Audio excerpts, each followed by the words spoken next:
কিভাবে সহযোগিতা ঘরটা এখন করবেন কিভাবে? কীভাবে করলাম? আমার কাছে টাকা পয়সা নাই, কিছু নেই। কীভাবে করতাম? আমি তো হারিয়ে না করতাম। এখন আমি বহুত কষ্টে আছি। এখন এই যে আপনার ঘরটা ভেঙে গেল, এখন থাকছেন কোথায়? অন্য পাশের ঘরে আরেক বাড়িতে রয়েছি, আরেক ঘরে যাই। অন্যজনের বাড়িতে? হ্যাঁ, অন্যজনের বাড়িতে রয়েছি। নিয়ে নাই দিনে রান্না করি, কোনো রকম খাই। আপনার সয় সম্বল যা কিছু ছিল আমরা দেখছি সব। আমার ছেলে একটা আছে প্রতিবন্ধী, ভোজন করে মেয়েটাও নাই। আমার স্বামীও নেই, স্বামী মারা গেছে।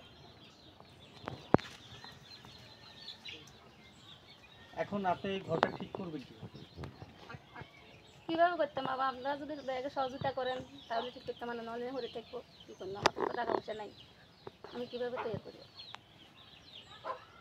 আপনার ঘর ভেঙে যাওয়ার পর স্থানীয় কোনো প্রতিনিধি, মেম্বার বা চেয়ারম্যান কেউ এসে দেখা করেছিল? না, আসে নাই, কেউ আসে না।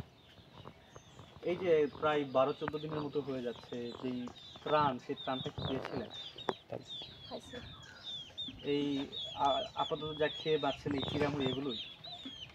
চিড়ামুড়িও খাইছি, চাল তেলও খাইছি। সর্বশেষ মানে রান্না শুরু করেছেন কবে থেকে? দলতে টান দিছে, রান্না শুরু করছি। দলের তো তার বাদ যাই রান্না করে খাইছি। আপনার হচ্ছে আপনি আসলে কি করতেন, কিভাবে জীবিকা নির্বাহ? আপনি কি কাজ করতেন? আমি আমতে টাকা কাজ করলে কাজ করছি, বা কি করবো?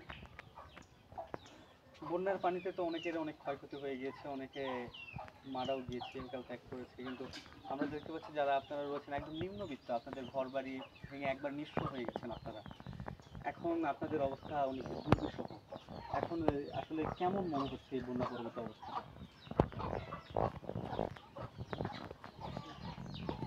বন্যা পরবর্তী মানে কেমন আছেন এখন একটু বলেন তো? কেমন আছি এখন? কোনো রকম আছি আর কি। এখন থাকুন, যার ঘর নাই, কিছু নাই, থাকার জায়গা নাই, রান্নার জায়গা নাই, একে বেলা থাকতে পারেনি। এত কোনো রকম চলন কষ্ট করি আছি। রান্না